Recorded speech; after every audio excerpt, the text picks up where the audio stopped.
नमस्ते सबैजना। लु आज हामी चाहिँ फुर्सदको दिन यसो फ्यामिली सहित एउटा पार्कमा आइपुगेको छु, जुन हाम्रो घरबाट बस चढेर लगभग 10 देखि 15 मिनटमा रहेछ।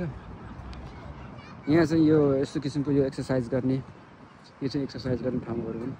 यहाँ विभिन्न किसिमको चेस्टको, फुटको, लेग्सको, आर्म्सको सबै किसिमको एक्सर्साइजहरू गर्न सकिन्छ। यहाँ होइन यस्तोमा होइन यो यहाँ त्यसपछि यहाँ चाहिँ टक्क लाएर यो पानी यहाँ बसेर टक्क लाएर यो कुर्सीमा बसेर हेर्न सकिन्छ। त्यसै गरी त्यहाँनिर चाहिँ तपाईँहरूले देख्न सक्नुहुन्छ, अलिक पर छ, म उता जाँदैछु। त्यहाँनिर चाहिँ तपाईँको बच्चाहरूले खेल्ने एकदमै राम्रो सुविधा सम्पन्न पार्क छ। होइन बच्चाहरू खेलिरहेछ होइन, कति राम्रो भ्यू छ हेर्नुहोस्। उतापट्टि घरहरू छन्, उता स्वान डक ठुलो छ यो पार्क, भयङ्करै ठुलो छ परसम्म। यस्तो किसिमको पार्कहरू चाहिँ यहाँ लगभग 5 किलोमिटरको डिस्टेन्समा चाहिँ पाइन्छ। तर सबै पार्कहरू यस्तै पनि हुँदैनन्।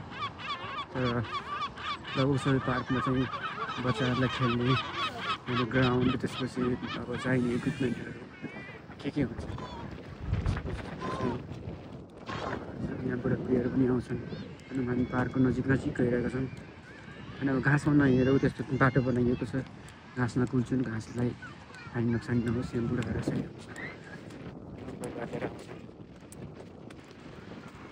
यतापट्टि त्यहाँ गएर चाहिँ बस चढ्ने ऊ बसेर गइरहेको छ। सो यो चाहिँ पार्क भयो बच्चाहरूले खेल्ने। यहाँ हाम्रो नेपालमा पनि चिप्लेरीदेखि लिएर होइन अब सब छ, झुल्ने, रमाउने, घुम्ने, नाच्ने, थरीका चिजहरू छन् यहाँनिर। अनि त्यहाँ चाहिँ एक्सर्साइज गरिन्छ। सो सबै किसिमको चिजहरू यहाँ पाइन्छ। सो यस्तो किसिमको चिजहरू पनि नेपालमा चाहिँ डेभलप गर्न पाए चाहिँ हाम्रो बुढा बाआमाहरूले पनि, बच्चा बुच्चीहरूले पनि होइन सो इन्जोय गर्नुहुन्थ्यो होला होइन। एक्सर्साइज गर्ने वातावरण हुन्छ, रमाउने वातावरण हुन्छ होइन। शनिबार बिताएको दिन आएर यसो खेल्ने कुद्ने रमाइलो गर्ने आफ्नो परिवारसँग। यहाँ चाहिँ बन्दै गरेको रहेछ, यो चाहिँ बन्द छ, यहाँ चाहिँ बनाउँदै गरेको छ लाग्यो। सो यहाँ चाहिँ हाम्रो लालावालाहरू यहाँ हिँड्दैछन्, म चाहिँ पछाडि भिडियो बनाउँदैछु। सो हेर्न सक्नुहुन्छ पार्क कति ठुलो छ, परसम्म एकदमै राम्रो, खुसी लाग्यो आज आयो। सो तपाईँहरूले पनि यो भिडियो हेरेर जोस् मन पराइदिनुहुन्छ होला भन्ने मलाई आश लाग्छ। यहाँ यस्तो राम्रो फुल फुल्छ, यो महिना चाहिँ यहाँ यस्तो किसिमको फुल फुल्छ होइन। एकदमै राम्रो फुलहरू फुल्छन्। हामी चाहिँ त्यो बाटोबाट आएको थियौँ, त्यो बाटोबाट निस्किने हो। Hello guys, hello Saira,